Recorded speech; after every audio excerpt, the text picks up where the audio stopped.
ನೂರಾರು ರೈತರಿಂದ ಮೆಕ್ಕೆಜೋಳವನ್ನ ಖರೀದಿಸಿದಂತ ಆಸಾಮಿ ನಾಪತ್ತೆಯಾಗಿದ್ರು. ಕೋಟಿ ಕೋಟಿ ರೂಪಾಯಿ ಲಪಟಾಯಿಸಿದ್ರು. ಪೊಲೀಸರ ತನಿಖೆಯಿಂದ ಅರ್ಧದಷ್ಟು ಹಣ ಈಗ ವಾಪಸ್ ಬಂದಿದೆ. 3 ಕೋಟಿ ಸಿಗದೆ ಪರದಾಡ್ತಾ ಇದ್ದಾರೆ. ರೈತರಿಗೆ ಅಸಲಿ ಏನಾಯಿತು ಅನ್ನುವಂತಹ ಕಂಪ್ಲೀಟ್ ಸ್ಟೋರಿ ನಿಮ್ಮ ಮುಂದೆ.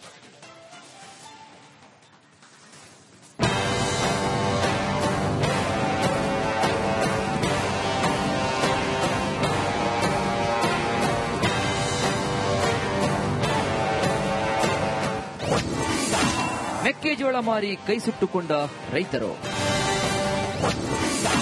ರೈತರಿಗೆ ಬಾಕಿ ನೀಡದೆ ವಂಚಿಸಿದ್ನ ವರ್ತಕ.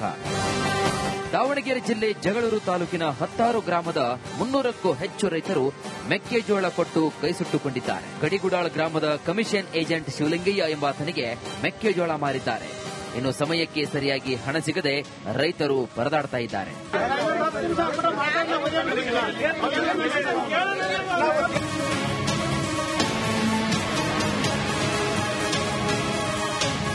ರೈತರಿಗೆ ಹಣ ನೀಡದೆ ವಂಚಿಸಿದ ಆರೋಪದ ಹಿನ್ನೆಲೆ ಗಡಿಗುಡಾಳ್ ಗ್ರಾಮದ ವ್ಯಾಪಾರಿ ಶಿವಲಿಂಗಯ್ಯ ವಿರುದ್ಧ ವಿವಿಧ ಠಾಣೆಗಳಲ್ಲಿ 8 ಕೇಸ್ಗಳು ದಾಖಲಾಗಿದ್ವು. 2022ರಲ್ಲಿ ದಾವಣಗೆರೆ ಎಸ್ಪಿ ರಿಶಾಂತ್ ತನಿಖೆ ನಡೆಸಿ 2.5 ಕೋಟಿಯಷ್ಟು ಹಣವನ್ನ ವಂಚಕರಿಂದ ವಸೂಲು ಮಾಡಿ ರೈತರಿಗೆ ನೀಡಿದ್ರು. ಇನ್ನು ಉಳಿದ ಹಣ ನೀಡುವಂತೆ ರೈತರು ಮನವಿ ಮಾಡಿದ್ದಾರೆ. 25 ಗ್ರಾಮಗಳು ಸರ್ ರಾಗಿ ಮೆಕ್ಕೆಜೋಳವನ್ನೆಲ್ಲ ತೂಗಿಸ್ಕೊಂಡಾರ. ಈಗ ಸುಮಾರು 2021 ಇಸ್ವಿಯಿಂದ ದುಡ್ಡು ಕೊಡ್ಬೇಕು ಅಷ್ಟು. ದುಡ್ಡು ಕೊಡಂಗಿಲ್ಲ. ಈಗ ನಮಗೆ ಸ್ವಾಮಿ ಸಿಗಂಗಿಲ್ಲ. ಇಲ್ಲಿ ಬರ್ತಾವ. ಇಲ್ಲಿ ಬಂದ್ರ ನಮ್ಮ ರೈತರು ಹೊರಗೆ ನಡ್ರಿ ಅಂತ ಹೋಗ್ತಾರೆ. ಮತ್ತೆ ಈ ಪೊಲೀಸ್ ಡಿಪಾರ್ಟ್ಮೆಂಟ್ ಅದಕ್ಕೆ ಇರಕದ. ವರ್ತಕ ಜಿಎಂ ಶಿವಲಿಂಗಯ್ಯ ಕಳೆದ ಹಲವು ವರ್ಷಗಳಿಂದ ರೈತರ ನಂಬಿಕೆ ಗಳಿಸಿದ. ಆದರೆ ಅವನ ವ್ಯವಹಾರದಲ್ಲಿ ಪಾಲುದಾರನಾಗಿದ್ದ ಚೇತನ್, ಮಹೇಶ್ವರಯ್ಯ, ವಾಗೇಶ್ವರಯ್ಯ, ಚಂದ್ರು ಎಂಬುವರು ವಂಚಿಸಿದ್ದಾರೆ ಎಂಬ ಆರೋಪ ಕೇಳಿ ಬಂದಿದೆ. ಏನಾದ್ರೂ ಇವರು ಶಿವಲಿಂಗಯ್ಯ ಅನ್ನೋರು ಪುನಃ ನಮಗೆ ಅವರು ಏನು ಆರೋಪಗಳನ್ನ ಮಾಡ್ತಾ ಇದ್ದಾರೆ ಆ ಆರೋಪಗಳಿಗೆ ಸಂಬಂಧಪಟ್ಟಂತೆ ಏನಾದ್ರೂ ದಾಖಲಾತಿ ಕೊಟ್ರೆ ಖಂಡಿತ ನಾವು ಪೊಲೀಸರು ತನಿಖೆಯನ್ನ ಮಾಡಲಿಕ್ಕೆ ಸಿದ್ಧರಿದ್ದೇವೆ. ಬಟ್ ಈಗ ಏನು ಆರೋಪ ಮಾಡ್ತಾ ಇದ್ದಾರೆ ಆ ಆರೋಪಕ್ಕೆ ಪುಷ್ಟೀಕರಿಸುವಂತೆ ಅಥವಾ ಮುಂದುವರಿಸಲಿಕ್ಕೆ ತನಿಖೆಯಾಗಿ ಯಾವುದೇ ರೀತಿ ದಾಖಲಾತಿ ಇರುವುದಿಲ್ಲ. ರೈತರು ತಮ್ಮ ಬೆಳೆ ಮಾರುವಾಗ ಸ್ವಲ್ಪ ಯಾಮಾರಿದ್ರೆ ಇದೇ ರೀತಿ ಪರಿಸ್ಥಿತಿ ಎಲ್ಲರೂ ಕೂಡ ಎದುರಿಸಬೇಕಾಗುತ್ತದೆ. ವಿಠಲ್ ಕ್ಯಾರವಾಡ್, ರಿಪಬ್ಲಿಕ್ ಕನ್ನಡ, ದಾವಣಗೆರೆ. ನೂರಾರು ರೈತರಿಂದ ಮೆಕ್ಕೆಜೋಳವನ್ನ ಖರೀದಿಸಿದಂತ ಆಸಾಮಿ ನಾಪತ್ತೆಯಾಗಿದ್ರು. ಕೋಟಿ ಕೋಟಿ ರೂಪಾಯಿ ಲಪಟಾಯಿಸಿದ್ರು. ಪೊಲೀಸರ ತನಿಖೆಯಿಂದ ಅರ್ಧದಷ್ಟು ಹಣ ಈಗ ವಾಪಸ್ ಬಂದಿದೆ. 3 ಕೋಟಿ ಸಿಗದೆ ಪರದಾಡ್ತಾ ಇದ್ದಾರೆ. ರೈತರಿಗೆ ಅಸಲಿ ಏನಾಯಿತು ಅನ್ನುವಂತಹ ಕಂಪ್ಲೀಟ್ ಸ್ಟೋರಿ ನಿಮ್ಮ ಮುಂದೆ.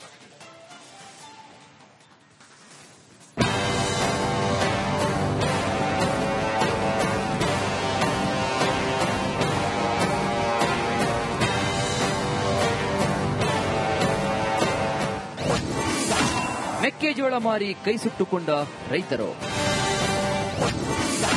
ರೈತರಿಗೆ ಬಾಕಿ ನೀಡದೆ ವಂಚಿಸಿದ್ನ ವರ್ತಕ. ದಾವಣಗೆರೆ ಜಿಲ್ಲೆ ಜಗಳೂರು ತಾಲೂಕಿನ 16 ಗ್ರಾಮದ 300ಕ್ಕೂ ಹೆಚ್ಚು ರೈತರು ಮೆಕ್ಕೆಜೋಳ ಕೊಟ್ಟು ಕೈ ಸುಟ್ಟುಕೊಂಡಿದ್ದಾರೆ. ಗಡಿಗುಡಾಳ್ ಗ್ರಾಮದ ಕಮಿಷನ್ ಏಜೆಂಟ್ ಶಿವಲಿಂಗಯ್ಯ ಎಂಬಾತನಿಗೆ ಮೆಕ್ಕೆಜೋಳ ಮಾರಿದ್ದಾರೆ.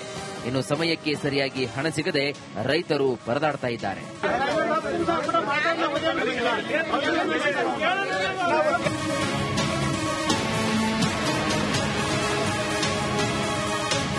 ರೈತರಿಗೆ ಹಣ ನೀಡದೆ ವಂಚಿಸಿದ ಆರೋಪದ ಹಿನ್ನೆಲೆ ಗಡಿಗುಡಾಳ್ ಗ್ರಾಮದ ವ್ಯಾಪಾರಿ ಶಿವಲಿಂಗಯ್ಯ ವಿರುದ್ಧ ವಿವಿಧ ಠಾಣೆಗಳಲ್ಲಿ 8 ಕೇಸ್ಗಳು ದಾಖಲಾಗಿದ್ವು.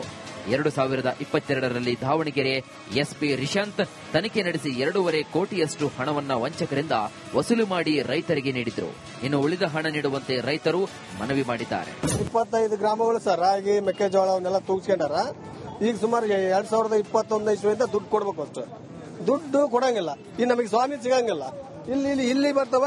ಇಲ್ಲಿ ಬಂದ್ರ ನಮ್ಮ ರೈತರು ಹೊರಗೆ ನಡ್ರಿ ಅಂತ ಹೋಗ್ತಾರೆ. ಮತ್ತೆ ಈ ಪೊಲೀಸ್ ಡಿಪಾರ್ಟ್ಮೆಂಟ್ ಅದಕ್ಕೆ ಇರಕದ. ವರ್ತಕ ಜಿಎಂ ಶಿವಲಿಂಗಯ್ಯ ಕಳೆದ ಹಲವು ವರ್ಷಗಳಿಂದ ರೈತರ ನಂಬಿಕೆ ಗಳಿಸಿದ. ಆದರೆ ಅವನ ವ್ಯವಹಾರದಲ್ಲಿ ಪಾಲುದಾರನಾಗಿದ್ದ ಚೇತನ್, ಮಹೇಶ್ವರಯ್ಯ, ವಾಗೇಶ್ವರಯ್ಯ, ಚಂದ್ರು ಎಂಬುವರು ವಂಚಿಸಿದ್ದಾರೆ ಎಂಬ ಆರೋಪ ಕೇಳಿ ಬಂದಿದೆ. ಏನಾದ್ರೂ ಇವರು ಶಿವಲಿಂಗಯ್ಯ ಅನ್ನೋರು ಪುನಃ ನಮಗೆ ಅವರು ಏನು ಆರೋಪಗಳನ್ನ ಮಾಡ್ತಾ ಇದ್ದಾರೆ ಆ ಆರೋಪಗಳಿಗೆ ಸಂಬಂಧಪಟ್ಟಂತೆ ಏನಾದ್ರೂ ದಾಖಲಾತಿ ಕೊಟ್ರೆ ಖಂಡಿತ ನಾವು ಪೊಲೀಸರು ತನಿಖೆಯನ್ನ ಮಾಡಲಿಕ್ಕೆ ಸಿದ್ಧರಿದ್ದೇವೆ. ಬಟ್ ಈಗ ಏನು ಆರೋಪ ಮಾಡ್ತಾ ಇದ್ದಾರೆ, ಆ ಆರೋಪಕ್ಕೆ ಪುಷ್ಟೀಕರಿಸುವಂತೆ ಅಥವಾ ಮುಂದುವರಿಸಲಿಕ್ಕೆ ತನಿಖೆಗೆ ಯಾವುದೇ ರೀತಿ ದಾಖಲಾತಿ ಇರುವುದಿಲ್ಲ. ರೈತರು ತಮ್ಮ ಬೆಳೆ ಮಾರುವಾಗ ಸ್ವಲ್ಪ ಯಾಮಾರಿದ್ರೆ ಇದೇ ರೀತಿ ಪರಿಸ್ಥಿತಿ ಎಲ್ಲರೂ ಕೂಡ ಎದುರಿಸಬೇಕಾಗುತ್ತದೆ. ವಿಠಲ್ ಕ್ಯಾರವಾಡ್, ರಿಪಬ್ಲಿಕ್ ಕನ್ನಡ, ದಾವಣಗೆರೆ. ನೂರಾರು ರೈತರಿಂದ ಮೆಕ್ಕೆಜೋಳವನ್ನ ಖರೀದಿಸಿದಂತ ಆಸಾಮಿ ನಾಪತ್ತೆಯಾಗಿದ್ರು. ಕೋಟಿ ಕೋಟಿ ರೂಪಾಯಿ ಲಪ್ಟಾಯಿಸಿದ್ರು.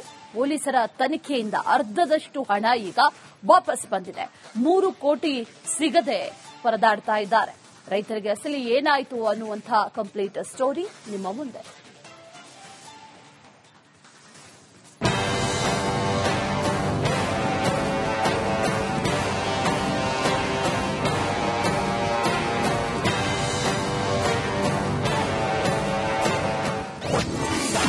ಮೆಕ್ಕೆಜೋಳ ಮಾರಿ ಕೈ ಸುಟ್ಟುಕೊಂಡ ರೈತರು. ರೈತರಿಗೆ ಬಾಕಿ ನೀಡದೆ ವಂಚಿಸಿದ್ನ ವರ್ತಕ. ದಾವಣಗೆರೆ ಜಿಲ್ಲೆ ಜಗಳೂರು ತಾಲೂಕಿನ 16 ಗ್ರಾಮದ 300ಕ್ಕೂ ಹೆಚ್ಚು ರೈತರು ಮೆಕ್ಕೆಜೋಳ ಕೊಟ್ಟು ಕೈ ಸುಟ್ಟುಕೊಂಡಿದ್ದಾರೆ. ಗಡಿಗುಡಾಳ್ ಗ್ರಾಮದ ಕಮಿಷನ್ ಏಜೆಂಟ್ ಶಿವಲಿಂಗಯ್ಯ ಎಂಬಾತನಿಗೆ ಮೆಕ್ಕೆಜೋಳ ಮಾರಿದ್ದಾರೆ.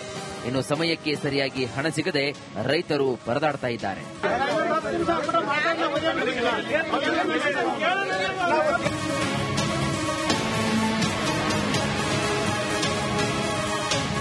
ರೈತರಿಗೆ ಹಣ ನೀಡದೆ ವಂಚಿಸಿದ ಆರೋಪದ ಹಿನ್ನೆಲೆ ಗಡಿಗುಡಾಳ್ ಗ್ರಾಮದ ವ್ಯಾಪಾರಿ ಶಿವಲಿಂಗಯ್ಯ ವಿರುದ್ಧ ವಿವಿಧ ಠಾಣೆಗಳಲ್ಲಿ 8 ಕೇಸ್ಗಳು ದಾಖಲಾಗಿದ್ವು. 2022ರಲ್ಲಿ ದಾವಣಗೆರೆ ಎಸ್ಪಿ ರಿಶಾಂತ್ ತನಿಖೆ ನಡೆಸಿ 2.5 ಕೋಟಿಯಷ್ಟು ಹಣವನ್ನ ವಂಚಕರಿಂದ ವಸೂಲು ಮಾಡಿ ರೈತರಿಗೆ ನೀಡಿದ್ರು. ಇನ್ನು ಉಳಿದ ಹಣ ನೀಡುವಂತೆ ರೈತರು ಮನವಿ ಮಾಡಿದ್ದಾರೆ. 25 ಗ್ರಾಮಗಳು ಸರ್ ರಾಗಿ ಮೆಕ್ಕೆಜೋಳವನ್ನೆಲ್ಲ ತೂಗಿಸ್ಕೊಂಡಾರ. ಈಗ ಸುಮಾರು 2021 ಇಸ್ವಿಯಿಂದ ದುಡ್ಡು ಕೊಡ್ಬೇಕು. ಅಷ್ಟು ದುಡ್ಡು ಕೊಡಂಗಿಲ್ಲ. ಇನ್ನು ನಮಗೆ ಸ್ವಾಮಿ ಸಿಗಂಗಿಲ್ಲ. ಇಲ್ಲಿ ಬರ್ತಾವ, ಇಲ್ಲಿ ಬಂದ್ರ ನಮ್ಮ ರೈತರು ಹೊರಗೆ ನಡ್ರಿ ಅಂತ ಹೋಗ್ತಾರೆ. ಮತ್ತೆ ಈ ಪೊಲೀಸ್ ಡಿಪಾರ್ಟ್ಮೆಂಟ್ ಅದಕ್ಕೆ ಇರಕದ. ವರ್ತಕ ಜಿಎಂ ಶಿವಲಿಂಗಯ್ಯ ಕಳೆದ ಹಲವು ವರ್ಷಗಳಿಂದ ರೈತರ ನಂಬಿಕೆ ಗಳಿಸಿದ. ಆದರೆ ಅವನ ವ್ಯವಹಾರದಲ್ಲಿ ಪಾಲುದಾರನಾಗಿದ್ದ ಚೇತನ್, ಮಹೇಶ್ವರಯ್ಯ, ವಾಗೇಶ್ವರಯ್ಯ, ಚಂದ್ರು ಎಂಬುವರು ವಂಚಿಸಿದ್ದಾರೆ ಎಂಬ ಆರೋಪ ಕೇಳಿ ಬಂದಿದೆ. ಏನಾದ್ರೂ ಇವರು ಶಿವಲಿಂಗಯ್ಯ ಅನ್ನೋರು ಪುನಃ ನಮಗೆ ಅವರು ಏನು ಆರೋಪಗಳನ್ನ ಮಾಡ್ತಾ ಇದ್ದಾರೆ, ಆ ಆರೋಪಗಳಿಗೆ ಸಂಬಂಧಪಟ್ಟಂತೆ ಏನಾದ್ರೂ ದಾಖಲಾತಿ ಕೊಟ್ರೆ ಖಂಡಿತ ನಾವು ಪೊಲೀಸರು ತನಿಖೆಯನ್ನ ಮಾಡಲಿಕ್ಕೆ ಸಿದ್ಧರಿದ್ದೇವೆ. ಬಟ್ ಈಗ ಏನು ಆರೋಪ ಮಾಡ್ತಾ ಇದ್ದಾರೆ, ಆ ಆರೋಪಕ್ಕೆ ಪುಷ್ಟೀಕರಿಸುವಂತೆ ಅಥವಾ ಮುಂದುವರಿಸಲಿಕ್ಕೆ ತನಿಖೆಗೆ ಯಾವುದೇ ರೀತಿ ದಾಖಲಾತಿ ಇರುವುದಿಲ್ಲ. ರೈತರು ತಮ್ಮ ಬೆಳೆ ಮಾರುವಾಗ ಸ್ವಲ್ಪ ಯಾಮಾರಿದ್ರೆ ಇದೇ ರೀತಿ ಪರಿಸ್ಥಿತಿ ಎಲ್ಲರೂ ಕೂಡ ಎದುರಿಸಬೇಕಾಗುತ್ತದೆ. ವಿಠಲ್ ಕ್ಯಾರವಾಡ್, ರಿಪಬ್ಲಿಕ್ ಕನ್ನಡ, ದಾವಣಗೆರೆ.